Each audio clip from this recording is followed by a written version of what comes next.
السلام علیکم۔ آئیے آج شروع کرتے ہیں درخشاں 10ویں درجہ کے حمد سے۔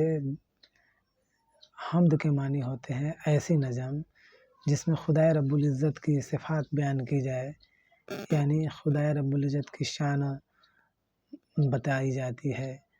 اس کو انگریزی میں پریز فار گاڈ کہا جاتا ہے۔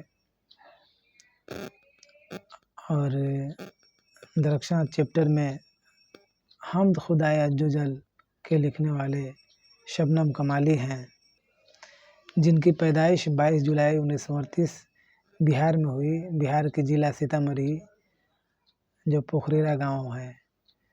ان کی نعتیہ شاعری کے 5 مجموعے ہیں، جنہیں انوار عقیدت، ریاض عقیدت، ضیاء عقیدت، صحبہ عقیدت اور فردوس عقیدت کہا جاتا ہے۔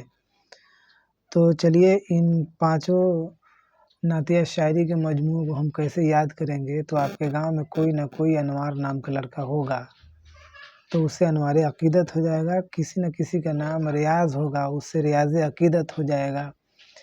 کسی نہ کسی کا نام فردوس ہوگا، اس سے فردوس عقیدت ہو جائے گا۔ تو انوار، ریاض اور فردوس ہو گیا۔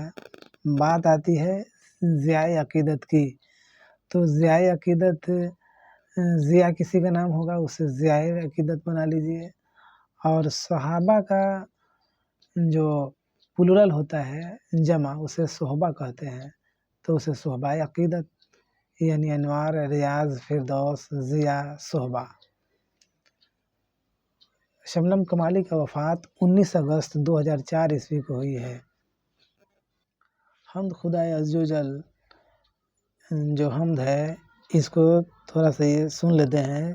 خالق دو جہاں ہے تو، عزت ذوالجلال ہے، ایکتا ہے تیری ذات پاک، عالی و بے مثال ہے، تیرے ہی باب و فیض سے ملتا ہے دو جہاں کو رزق، سب کی حیات و موت کا مولا تجھے خیال ہے، قدرت خاص کا تیری عکس ہے بزم کائنات، کون و مقام میں جلوہ گر تیرا ہی ایک جمال ہے، قائم ہے تیرے حکم سے آج بھی نظم زندگی، تیرے سوا کہیں ملے تو یہ زندگی محال ہے، صاحب عقل و فہم کو ناز ہے تیری ذات پر، نام سے تیرے دو جہاں واقف و حال و قال ہے، لاکھ برس اگر کوئی حمد و ثنا تیری کرے، ہو سکے حق ادا تیرا ممکن نہیں محال ہے، ظلمت دہر میں ہمیں نور سحر کی ہے تلاش، لطف و کرم کی ایک نظر مولا یہ عرض حال ہے، مقصد نیک میں صدا کر دے ہمیں تو کامیاب، تیرے حضور خاص میں اپنا یہی سوال ہے،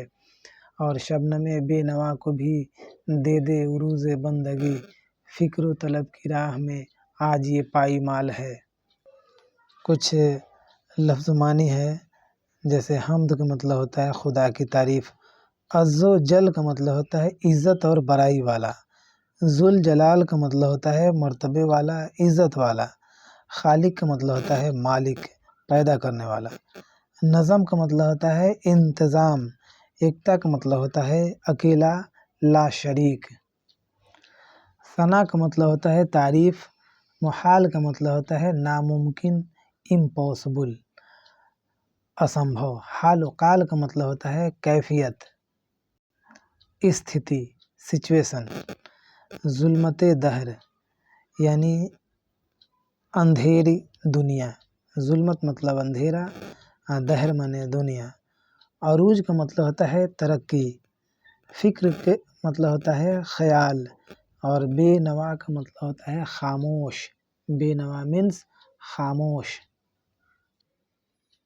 حمد خدائے عز و جل کا خلاصہ اس طرح ہے کہ اس حمد میں خدا کی شان بیان کرتے ہوئے شبنم کمالی کہتے ہیں کہ دونوں جہاں کو خدا نے بنایا ہے، خدا کی ذات کی جیسی دوسری کوئی مثال نہیں، اللہ تعالیٰ ہی دونوں جہان کو رزق دیتا ہے، اور زندگی اور موت کس کو کب دینی ہے اور کس سے کب لینی ہے، اس بات کا اسے بہت اچھے سے خیال رہتا ہے۔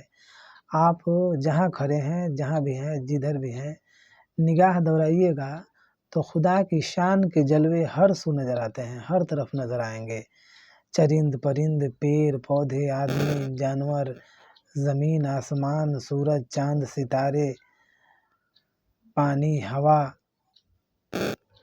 بہت ساری چیزیں جس کو خدا نے بنائی ہے وہ اس کی شان کے ہیں، ایک نمونے ہیں۔ زندگی کو چلانے کے لیے ہر اس چیز کا انتظام خدا نے کیا ہے جس کی ضرورت ایک جاندار کو، ایک انسان کو ہوتا ہے۔ عقل والے لاکھ کوششوں کے باوجود خدا کی ذات پاک کو سمجھنے سے قاصر ہیں۔